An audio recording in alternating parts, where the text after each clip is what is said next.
C'est Michel Onfray qui est la figure de proue de Front Populaire, hein. Donc bien évidemment, Michel Onfray, c'est quand même une des figures médiatiques souverainistes les plus connues en France, peut-être la plus connue, hein, je pense très honnêtement, hors politique. Donc c'est assez logique finalement que son propre média soit un média souverainiste, et quelque part c'est très cohérent.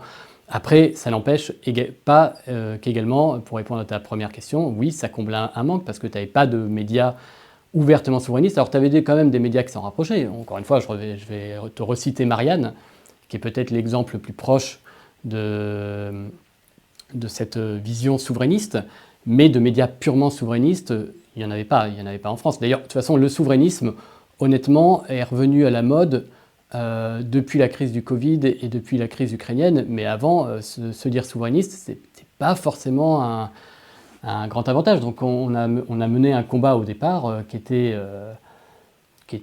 important, mais qui n'était pas forcément à la mode.